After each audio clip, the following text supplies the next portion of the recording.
دیکھ آئیں کبھی آرزو جستجو.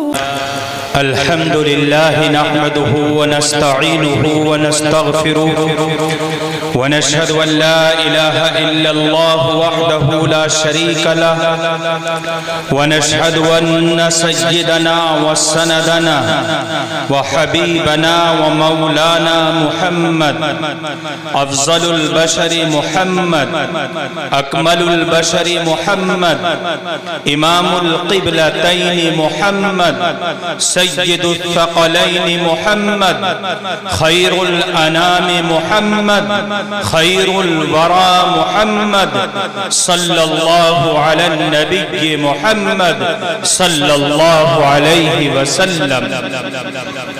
قال الله تبارك وتعالى أعوذ بالله من الشيطان الرجيم بسم الله الرحمن الرحيم. يرفع الله الذين آمنوا منكم والذين أوتوا العلم درجات.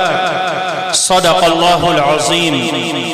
قال رسول الله صلى الله عليه وسلم إن الله يرفع بهذا الكتاب أقواما ويضع به آخرين. وقال عن علي بن أبي طالب رضي الله تعالى عنه قال قال رسول الله صلى الله عليه وسلم طلب العلم فريضة على كل مؤمن أن يعرف الصوم والصلاة والأحكام والحدود أو كما قال عليه الصلاة والسلام. حضرت صدر محترم استاد گرامی حضرت اقدس حضرت مولانا سراج صاحب دامت برکاتہم العالیہ، اور اسی طریقے سے ہمارے مشفق و محسن حضرت اقدس حضرت مولانا مفتی محمد زاہد صاحب دامت برکاتہم العالیہ اور دیگر مؤقر علماء اکرام اسٹیج پر تشریف فرما ہے. ان حضرات کی موجودگی میں ایک طالب علم کا اس کرسی پر بیٹھ کر کچھ کہنا یہ سبق سنانے کے مترادف ہوتا ہے. اس لیے سبق بلا تکلف بھی سنایا جا سکتا ہے. تو میں یہ چاہتا ہوں کہ بہت تھوڑے سے وقت میں آپ حضرات، اور چونکہ سائیڈ میں مستورات بھی ہیں غالباً یا مائک کی آواز ان تک پہنچ رہی ہے، اگر سائیڈ میں مائیں اور بہنیں ہیں تو انتظامیہ کی ذمہ داری ہے کہ اس میں پردے کا اہتمام اس طور پر ہونا چاہیے کہ مردوں کا عورتوں کو دیکھنا یہی ناجائز نہیں، یعنی صرف ناجائز یہی نہیں ہے کہ مرد عورت کو دیکھے، ناجائز یہ بھی ہے کہ عورت مرد کو نہ دیکھے. دونوں پہلو ہیں عدم جواز کے. اس لیے اگر ہماری مستورات کے لیے پردے کا انتظام نہ کیا گیا تو یہ نہیں ہونا چاہیے، پردے کا انتظام ہونا چاہیے. بہرحال اللہ تبارک و تعالیٰ کے مقدس کلام کی ایک آیت کریمہ کا چھوٹا سا ٹکڑا اور 2 حدیث شریف پیش کی ہے. وقت چونکہ مختصر ہے اس لیے میں یہ چاہتا ہوں کہ مختصر سے وقت میں تھوڑا سا تبادلہ خیال ہو جائیں، آپ حضرات کے سامنے تھوڑی سی گفتگو ہو جائیں، اس لیے کہ ہمارے درمیان ہندوستان کا وہ عظیم خطیب کہ جس نے سنت یوسفی کو ادا کیا اور وہ چند سالوں میں اس سنت یوسفی کو ادا کر کے وہ پھر اپنی اس زبان سے، جن کی زبان سے کلمات اور الفاظ نکلتے تھے اور ہماری سماعتوں سے ٹکراتے تھے۔ ایک ایسا وقفہ گزرا کہ ہم ان کے الفاظوں کو جو سماعت سے ٹکراتے تھے سننے سے محروم ہو گئے تھے۔ وہ الحمدللہ آپ کی بستی میں تشریف لا چکے ہیں، انشاءاللہ ان کا تفصیلی خطاب ہوگا۔ سامعین، آج آپ اور ہم جو بیٹھے ہیں، آپ اگر یہ سوچیں کہ آپ کو بٹھانے کے لیے، آپ کو یہاں جمع کرنے کے لیے مدرسے والوں نے کتنا انتظام کیا، اشتہارات چھپے، اعلانات ہوئے، دعوت نامے دیے گئے، فون اور کالز کی گئی، تب جا کر آپ اور ہم یہاں اکٹھے ہوئے۔ لیکن آپ کو معلوم ہے کہ آپ کے یہاں آنے کی نسبت، آپ کے جمع ہونے کی نسبت یہ کس طرف ہے؟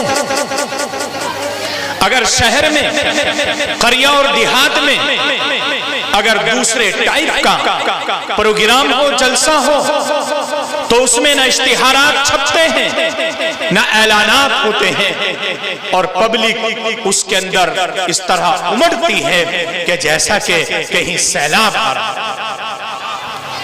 آپ کو بتا دوں کہ یہ پروگرام اس ادارے کے تحت ہے، اس مکتب کے تحت ہے کہ جس مکتب کو، جس ادارے کو اللہ اور اس کے رسول صلی اللہ تعالی علیہ وسلم کی تعلیم، آقا علیہ الصلاۃ والتسلیم کے فرامین مبارکہ کی تشریح اور قرآن مقدس کے الفاظوں کو یاد کرنا، اس کے معنی کو سمجھنے کی بنیاد یہ انہی اداروں سے وابستہ، اور انہی اداروں میں سے ایک مدرسہ آپ کی اس بستی میں قائم ہوا ہے۔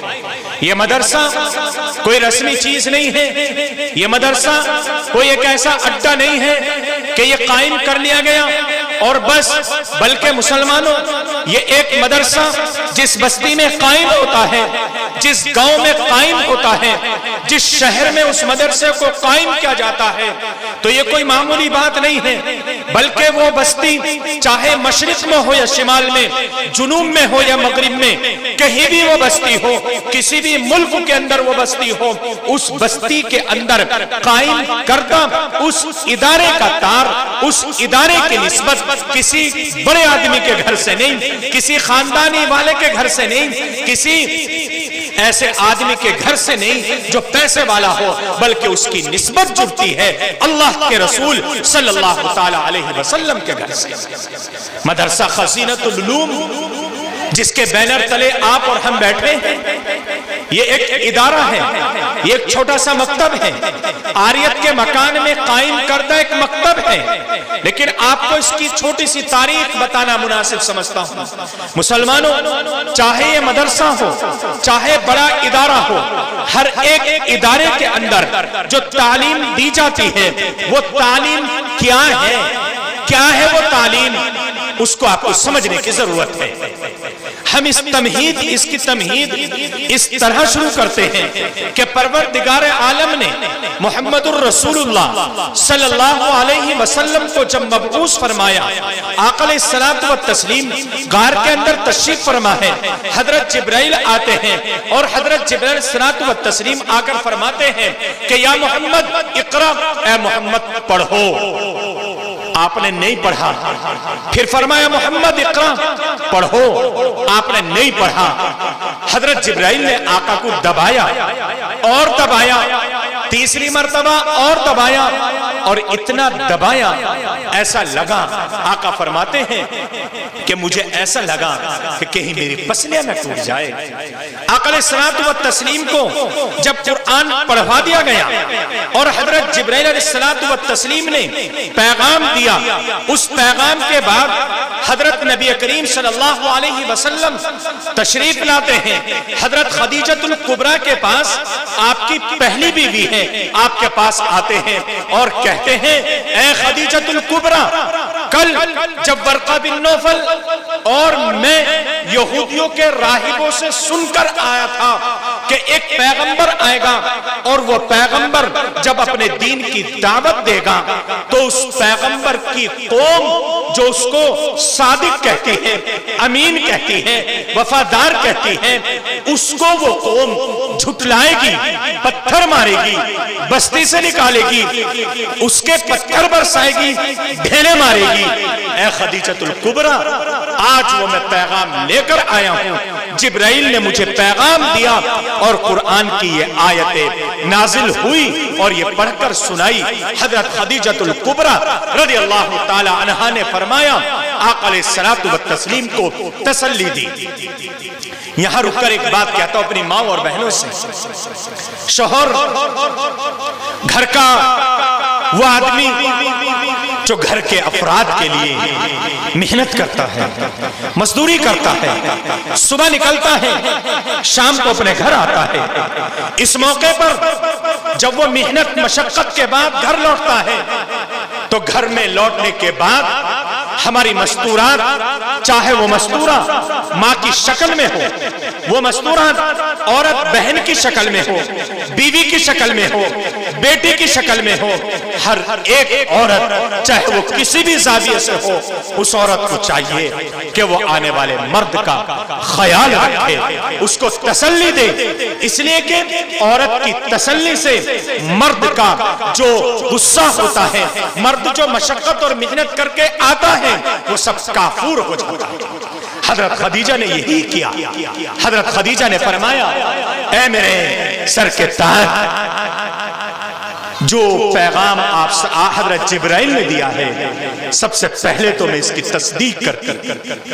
اور پھر کہا کہ آپ بہت بڑے عظیم آدمی ہیں اور اللہ تعالیٰ آپ کو اور بڑا بنانا چاہتے ہیں، اللہ تعالیٰ چاہتے ہیں کہ آپ کا مرتبہ بلند ہو، آپ کو بلندی پر لے جانا چاہتے ہیں۔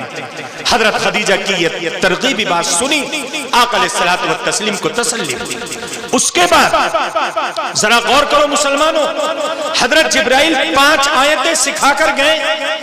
نبی کریم صلی اللہ علیہ وسلم نے ان 5 آیتوں کو دوسروں کو سکھانے کا، اہتمام کرنے کا عزم کیا۔ آقا علیہ الصلوۃ والتسلیم نے عورتوں میں حضرت خدیجہ کو خبر دی، وہ ایمان لے آئی۔ مردوں میں اپنے دوست حضرت ابو بکر کو بتلایا، ابو بکر ایمان لائے۔ بچوں میں حضرت علی کو بتایا، حضرت علی ایمان لائے۔ اس کے بعد آقا علیہ الصلوۃ والتسلیم پر جب نبوت کا سلسلہ دراز ہوتا چلا گیا، بڑھتا چلا گیا، آقا علیہ الصلوۃ والتسلیم نے چاہا کہ یہ قرآن جو اتر رہا ہے اس کو سکھانا ضروری ہے، لوگوں کو بتانا ہے، رٹوانا ہے، آیتیں یاد کرانی ہے۔ کیا کرنا چاہیے مسلمانوں؟ ذرا اب بتاتا ہوں کہ آقا علیہ الصلوۃ والتسلیم نے مکے کے اندر یہ چاہا کہ اس قرآن کی تعلیم کو دوسروں تک پہنچانے کے لیے، سکھانے کے لیے ایک ایسی جگہ کا انتخاب ہونا چاہیے جہاں بیٹھ کر قرآن کی آیتیں رٹوائی جا سکے، قرآن کی آیتوں کی تعلیم دی جا سکے۔ چنانچہ آقا علیہ الصلوۃ والتسلیم نے حضرت ارقم کے گھر میں بیٹھ کر دار ارقم میں ایک مدرسہ قائم کیا اور اس میں بیٹھے آقا علیہ الصلوۃ والتسلیم اور آپ کے سامنے بیٹھے ابو بکر صدیق، آپ کے سامنے بیٹھے حضرت علی رضی اللہ تعالیٰ اور حضرت عثمان رضی اللہ تعالیٰ۔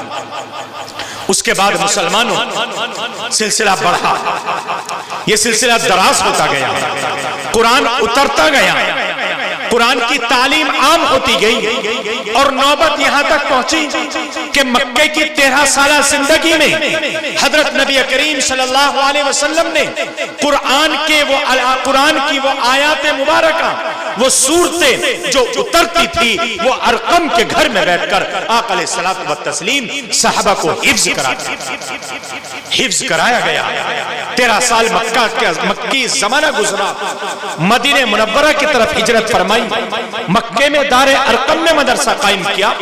وہاں سے جب مدینہ پہنچے تو اس مدرسے کو اٹھایا گیا اور اس مدرسے کے سامان کو، ساز و سامان کو لپیٹ کر اس کے طلبہ کو یہاں سے اٹھا کر ان کو منتقل کیا گیا مدینہ منورہ میں، اور مسجد نبوی کے برابر میں ایک چبوترا تھا، اس چبوترے پر ایک دوسرا مدرسہ قائم کیا گیا اور اس مدرسہ کا نام رکھا گیا صفہ۔ صفہ میں کتنے طلبہ تھے؟ صفہ میں وہ مدرسہ جو صفہ میں قائم کیا، جو مسجد نبوی کے برابر میں قائم کیا، اس میں کتنے طلبہ تھے؟ جس وقت وہ مدرسہ قائم کیا گیا اس وقت جو پڑھنے والوں کی تعداد تھی، کتابوں میں لکھا ہے کہ 70 طلبہ کی تعداد تھی۔ اور کون طلبہ تھے اس میں؟ اس میں ان طلبہ میں ابو بکر بھی تھے، عقبہ بھی تھے، ان طلبہ میں عمار بھی تھے، ابو ہریرہ بھی تھے، اور بے شمار صحابہ اس صفہ کے چبوترے پر بیٹھتے تھے اور ان کو قرآن کی تعلیم دی جاتی تھی۔ تو دوسرا مدرسہ قائم ہوا مدینہ منورہ میں صفہ کے نام سے، جو مسجد نبوی کے برابر۔ ذرا بتاؤ مسلمانوں، یہ مدرسے قائم ہوتے ہیں، لوگوں کے پیٹوں میں درد شروع ہو جاتا ہے، ان کے مرول لگنے لگتے ہیں۔ کس وجہ سے؟ کیا نیا کام ہے؟ کیا یہ مدرسہ مکے کے اندر نبی کریم صلی اللہ علیہ وسلم نے نہیں قائم کیا؟ کیا یہ مدرسہ مسجد نبوی کے قریب میں صفہ میں آقا علیہ السلام نے قائم نہیں کیا؟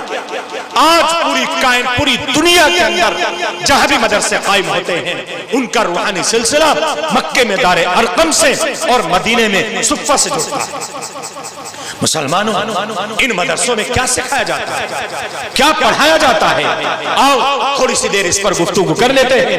ان مدرسوں کے اندر نبی کریم صلی اللہ علیہ وسلم سے جو روایات منقول ہیں، قرآن کریم میں جو آیات مبارکہ اس مقصد کی طرف اشارہ کرتی ہیں، وہ میں نے قرآن کی آیت پڑھی تھی۔ اللہ تبارک و تعالی نے فرمایا، دوسری آیات میں ذکر کیے گئے ہیں، وہ مقصد ہے کہ علم حاصل کرنا، مدرسوں میں علم حاصل کرنا۔ علم حاصل کرنا، ہماری مائیں بھی غور سے سن لیں، اس لیے کہ یہ خطاب، یہ باتیں، یہ گفتگو اور مردوں سے نہیں کی اللہ اور اللہ کے رسول نے، بلکہ اس میں عورتیں بھی برابر کے شریک ہیں۔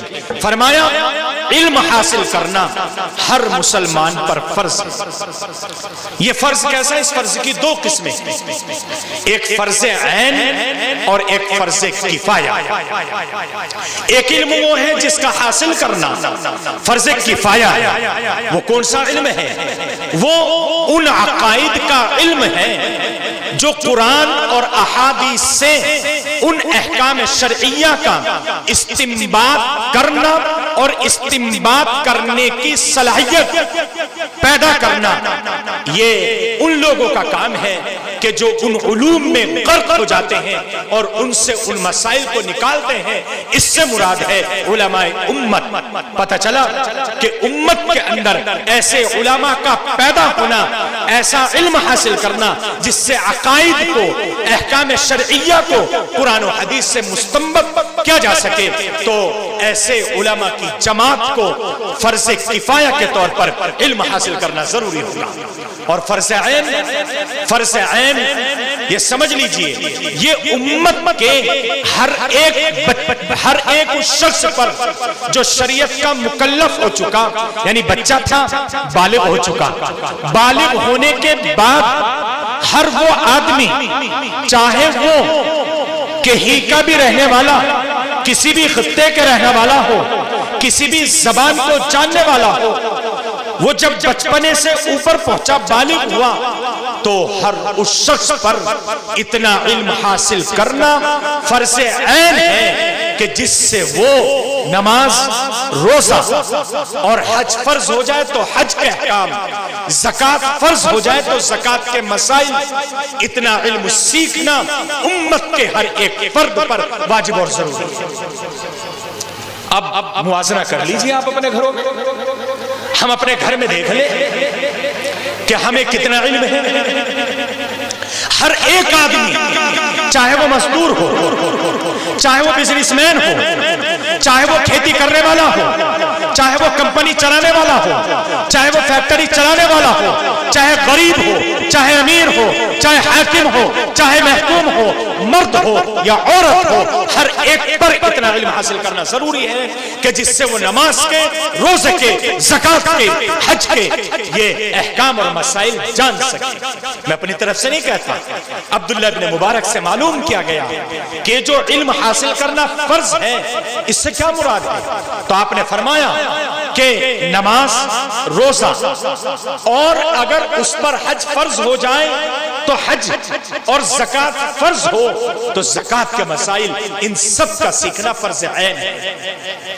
عبداللہ ابن امام احمد ابن حنبل نے بھی اس کی یہی تشریح کی ہے، اور اسحاق ابن راہویہ اور بہت سارے علماء نے اس کی یہی تشریح کی ہے کہ ہر ایک آدمی پر اتنا علم حاصل کرنا ضروری ہے جس سے وہ نماز، روزے، زکات کے مسائل جان سکے۔ صبح کو اپنے کاموں میں مصروف ہونے والوں، آفس کی چابیوں سے آفس کھولنے والوں، کھیتی و کھلیانوں میں کام کرنے والوں، مزدوری کرنے والوں، ٹھیلوں اور دکانوں پر کام کرنے والوں، یہ آپ کے اوپر ذمہ داری بنتی ہے کہ آپ بھی اور آپ اپنے اولادوں کو بھی اتنا علم ضرور سکھاؤ جس سے آپ کے بچے قرآن اور حدیث کی روشنی میں نماز، روزے، زکات کے مسائل سے واقف ہو سکیں۔ آج تو استنجا کرنے کا طریقہ نہیں آتا، آج تو وضو کے مسائل یاد نہیں ہے، وضو کے فرض یاد نہیں ہے، نماز یاد نہیں ہے، نماز کے مسائل یاد نہیں ہے۔ غور کرو، ابھی ٹھاکر دوارے کی طرف سے آ رہا تھا، یعنی آدمی کیا سوچتا ہے، ایک جوان سے بات کرتے وہ یوں کہتا ہے کہ ابھی بہت عمر پڑی ہے، ابھی بہت عمر پڑی ہے۔ میرے نوجوان دوست، طبعی موت کی بات اگر نہ کرے تو حادثاتی موت اتنی ہو رہی ہے جس میں تقریباً 70 سے 80% نوجوانوں کی موت ہوتی ہے۔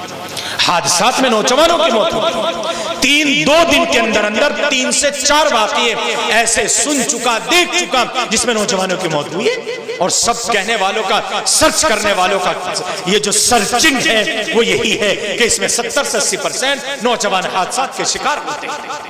آج ہماری مائیں غور تو کریں، اپنی کوکوں سے، اپنے بطنوں سے ان بچوں کو جنم دینے والی ماں، خالی یہ نہیں ہوتا کہ آپ کے پیٹ سے بچے نے جنم لیا اور آپ کی ذمہ داری پوری ہو گئی، بلکہ ماں باپ کی ذمہ داری بنتی ہے کہ وہ اپنے بچوں کو اتنا دین ضرور سکھا دے جس سے آپ کا بچہ قرآن اور حدیث پڑھ سکے، جس سے آپ کا بچہ قرآن اور حدیث کی روشنی میں مسائل سے واقف ہو سکے۔ ہم نہیں کہتے کہ آپ عالم بنا لو، کوئی فرض نہیں عالم بننا، ہر ایک پر فرض عین نہیں ہے، فرض کفایہ ہے، اور اتنے الحمدللہ علماء بن رہے ہیں، لیکن فرض عین ہے کہ ہر ایک بچہ اتنا علم ضرور حاصل کرے۔ آؤ غور کرو، قرآن اللہ تعالیٰ نے کیا فرمایا، یہی تو کہتے ہیں اللہ تعالیٰ، یرفع اللہ الذین آمنوا منکم والذین اوتوا العلم درجات۔ دنیا کے اندر تو یہ ہے کہ آدمی احکام شریعہ پر عمل کر لے گا، اور آخرت میں اللہ تبارک و تعالیٰ اس کا درجہ بلند فرما دیتے ہیں۔ کیا درجہ ہے؟ اللہ کے رسول صلی اللہ علیہ وسلم نے ایک روایت میں ذکر کیا کہ کوئی آدمی اگر یہ چاہے کہ جنت کا راستہ آسان کر لے، یہ علماء، موقر علماء تشریف فرما ہے، آپ کیا سمجھتے ہیں؟ آپ کی مسجدوں میں امامت کرنے والے یہ امہ، آپ کے مکتبوں میں پڑھانے والے یہ قرآن اور حفاظ، یہ وہ قوم ہے جس کو آپ 8، 10، 12 ہزار روپے دیں اور آپ ان کے اوپر اپنی چودراہٹ دکھائیں۔ خدا کی قسم، اس زمین کے اوپر، اس آسمان کے نیچے، میں جذبات میں نہیں، پوری ذمہ داری کے ساتھ کہتا ہوں، پوری کائنات میں مشرق سے لے کر مغرب تک، جنوب سے لے کر شمال تک، اس زمین کے اوپر اس جماعت سے زیادہ متبرک اور باعظمت جماعت اس کائنات میں کوئی اور سی نہیں۔ کون کہا ہے؟ اللہ کے رسول صلی اللہ علیہ وسلم نے یہی تو فرمایا، من سلک طریقا یلتمس فیہ علما سہل اللہ لہ طریقا الی الجنہ، او کما قال علیہ الصلوۃ والتسلیم۔ جو آدمی علم حاصل کرنے کے لیے چلتا ہے، اللہ تعالیٰ اس کے لیے جنت کا راستہ آسان فرماتا ہے۔ ایک بچہ گھر سے چلا، آج اسکول کا دور ہے، آج کالج یونیورسٹیوں کا دور ہے، آج کانوینٹوں کا دور ہے، آج عیسائیوں کے عصری اسکولوں کا دور ہے، اس میں ہمارا بچہ، ہم اپنے بچے کا داخلہ کرایا اور اس داخلے کی فیس جمع کر دی، لمبی بحث نہیں کرنی چونکہ وقت بہت کم ہے، فیس جمع کر دی، وین لگا دی، گاڑی لگا دی، بچہ جانے لگا۔ ہوتا کیا ہے، اسکول 7 بجے کا ہے، 7:30 بجے کا ہے، ماں کو فکر یہ نہیں ہے کہ فجر کی نماز پڑھنی ہے، شوہر کو نماز پڑھوانی، اولاد کو نماز پڑھنے کی تلقین کرنی، خود کو قرآن پڑھنا، یہ فکر نہیں ہے۔ فکر ہے بچے کو تیار کرنا ہے، ناشتہ کرانا ہے، لنچ پیک کر کے دینا ہے، اور پھر اس کو گاڑی تک چھوڑ کر آنا ہے۔ ہم کہتے ہیں ہم اس کے مخالف نہیں، کوئی بھی عالم مخالف نہیں ہے، لیکن ماں نے، بہن نے، بھائی نے، باپ نے انگلی پکڑی اور انگلی پکڑ کر وین یا اسکول یا اس کی گاڑی تک پہنچا دیا، خدا کی قسم آپ اور دونوں گئے، بس آپ کے ساتھ کوئی اور نہیں ہے۔ بچہ پڑھ لیا، ہائی اسکول کر لیا، ہائی اسکول تک کہاں پہنچتے، جونیئر ہائی اسکول 8ویں تک کیا 100 بچے پڑھنے کے لیے گئے، جونیئر ہائی اسکول میں سے جب 9ویں کلاس میں پہنچے تو 70 بچے رہ گئے۔ انٹر تک آئے، پتہ چلا کہ انٹر میں آنے کے بعد جب انٹر کیا تو ان میں 70% میں سے تقریباً 20% فیل ہو گئے، 50% بچے۔ ان 50% میں سے جو اوپر چلیں گے تو معلوم ہے آپ کو کتنے چل رہے ہیں، وہ زیادہ سے زیادہ 10%۔ آپ نے ڈھونگ رچا تھا کہ ہم اپنے بچوں کو اسکول کالجوں میں پڑھاتے ہیں، یہ مولوی منع کرتے ہیں، کون منع کرتا؟ آپ پڑھا کے تو دیکھو، آپ کے اندر تو وہ دم بھی نہیں ہے کہ آپ اپنے بچوں کو LKG UKG سے لے کر آپ اپنے بچوں کو گریجویٹ بنا لیں، آپ اپنے بچوں کو UPSC کے پاس کرا لیں، آپ اپنے بچوں کو نیٹ میں بیٹھنے کے لائق بنا لیں۔ آپ نے یہ بھی نہیں کیا اور آپ نے وہ بھی نہیں کیا، آپ بھی بیچ میں کھڑے رہ گئے اور آپ اپنے اولاد کے مستقبل کو تباہ اور برباد کر دیا۔ ہم نے چیخ چیخ کر کہا آپ اپنے بچوں کو قرآن پڑھا دو، آپ اپنے بچوں کو قاعدہ پڑھا دو، آپ اپنے بچوں کو ناصرہ کرا دو، آپ اپنے بچوں کو حافظ بنا دو۔ آپ نے کہا کہ مسجد میں امامت کرنے والا ملا جس کو ہر ایک آدمی سناتا ہے، 10-12 ہزار روپے تنخواہ ملتی ہے، ہم اپنے بچوں کو اس لائق نہیں بناتے۔ ہم نے کہا مت بناؤ، آپ اپنے بچوں کو گریجویٹ بنا دو، آپ اپنے بچوں کو ڈاکٹر بناؤ، آپ اپنے بچوں کو وکیل بناؤ، ہمارے مقدمے جائیں گے اس کے پاس، ہمارے مریض جائیں گے مسلم ڈاکٹر کے پاس، آپ اپنے بچوں کو جج بناؤ۔ آپ نے کہا ٹھیک ہے ہم بھیجیں گے، لیکن پرسنٹ کہاں جا کر نکلے، گریجویٹ تک نہیں پہنچا، کیا 70 میں سے 2-3% نکلتے ہیں اوپر جا کر۔ مسلمانوں تھوڑی تبدیلی لانے کی ضرورت ہے۔ تو یہاں تو یہ چلے بات چونکہ بیچ میں رہ گئی، ادھر مکتب میں، مدرسے میں آپ کو بتایا گیا کہ بچوں کو بھیجو۔ ہماری ماں نے، ہماری بہن نے، ہماری گھر کی بہو نے کیا کیا؟ بچوں کو اٹھایا، منہ نہیں دھویا، اس کے بائیں ہاتھ میں دائیں ہاتھ میں جیسے موقع ملا قاعدہ پکڑا دیا، بستہ پکڑا دیا۔ ذرا غور کرو، تھوڑا سا فرق دیکھیا۔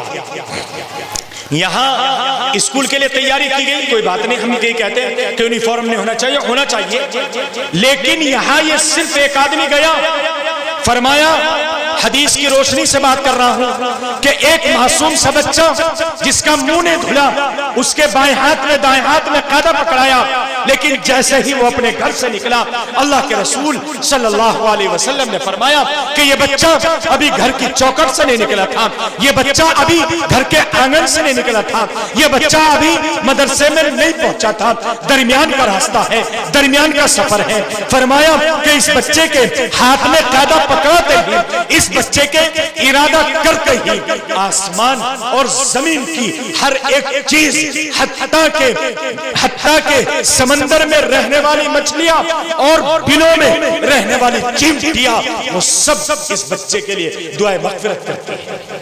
میں نہیں کہتا اپنی طرف سے، میں اس نبی کی بات کہتا ہوں کہ میرے آپ کے سامنے بیٹھا ہوں، اس میں شک ہو سکتا ہے لیکن نبی کی بات میں شک نہیں ہو سکتا۔ مسلمانوں غور کرو ذرا، کوئی ایک راستہ چنو لیکن مضبوطی والا راستہ چنو۔ ایک مکتب قائم کیا جاتا، مدرسہ قائم کیا جاتا، کیا لیتے ہیں آپ سے؟ کیا لیتے ہیں؟ آپ زکوٰۃ دیتے ہیں، کوئی احسان نہیں ہے۔ علماء نے لکھا کوئی اگر زکوٰۃ دے تو تو اس کو جو دعا دی جائے وہ جزاکم اللہ سے دعا نہیں دی جائے گی. سمجھ رہے نا؟ یعنی عجیب سی بات ہے، آپ نے پیسے دے زکوٰۃ کے 1000 کی رسید بنوائی زکوٰۃ کی، تو یوں نہیں کہتے، یوں دعا نہیں دی جائے گی جزاکم اللہ خیرا، بلکہ دعا دی جائے گی تقبل اللہ آپ کی اس زکوٰۃ کو قبول کر لے. پتہ چلا آپ نے کوئی احسان نہیں کیا، آپ نے اپنے فرض کو ادا کیا ہے، اور اس فرض کی ادائیگی کرنے کے بعد قبولیت کی دعا مدرسے والے کرتے. کیا احسان؟ امداد کوئی دیتا نہیں. اور اگر کسی نے 100 200 500 روپے دیے ہیں تو کسی مولوی پر، کسی مدرسے والے پر کوئی احسان نہیں ہے. یہ دیا ہے اس علم کو حاصل کرنے کے لیے کہ جس کا صلہ آپ کو دنیا میں تو نہیں ملا لیکن آخرت میں آپ اپنی آنکھوں سے دیکھیں. دنیا میں بھی ملا لیکن وہ آنکھوں سے نہیں دیکھا جاتا. اس لیے میرے بھائی، کہنے کا مقصد یہ ہے کہ اللہ تعالیٰ نے جو اور انتظام ہوں گے آپ کی بستی میں تعلیم کے، وہ مجھے معلوم نہیں ہے، لیکن ایک یہ نیا جذبہ، نئے بچے، یہ وہ بچے ہیں جن کے جذبات ہیں، جن کے اندر احساسات ہیں، جو چاہتے ہیں کچھ کرے. لیکن اگر گاؤں کے چودھری صاحب نے، گاؤں کے زمیندار نے، گاؤں کے اس آدمی نے جو کرتا کچھ نہیں اور بولتا زیادہ ہے، اگر مدرسہ بند نہ کرایا تو انشاءاللہ ثم انشاءاللہ بہت کام دیا جائے گا.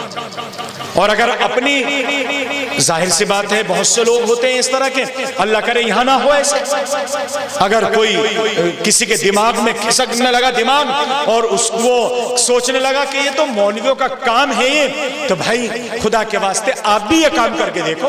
آپ کے بس کی بات نہیں یہ کام کر لیں. بھئی مولوی مدرسے جو ہم نے ایک ڈاکٹر بنایا، ایک ڈاکٹر بنایا، ایک پروفیسر بنایا ایک مسلمان نے، ایک وکیل بنایا ایک مسلمان نے.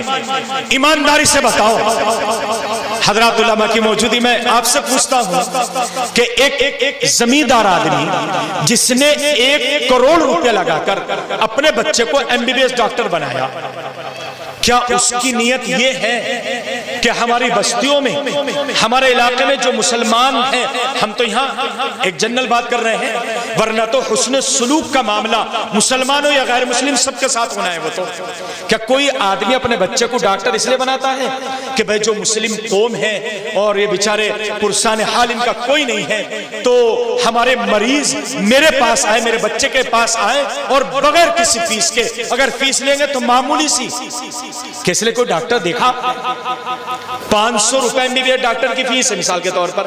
ایک مزدور صبح سے شام تک 300 روپے کما کر گیا اور کہا کہ جی فیس کم ہے، تو باہر سے کہہ دیا جاتا ہے مریض ڈاکٹر نہیں دیکھ پائیں گے.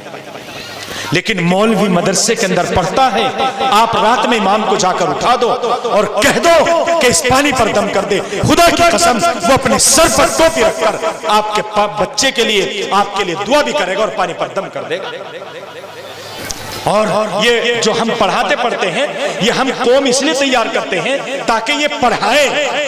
یوں نہیں ہے کہ ہم بھٹے چلائیں گے، ایسا تھوڑی ہے کہ مولوی مدرسے نہیں کھولے گا اور پڑھائے گا نہیں تو اور کیا کرے گا، کہ مزدوری تھوڑی کرے گا جا کر. اس لیے میرے بھائیوں، ہم صرف آپ سے کہنا چاہتے ہیں کہ آپ اپنے بچوں کو پڑھائیں تاکہ آپ کا بچہ قرآن پڑھ لے، دین کے مسائل سیکھ لے.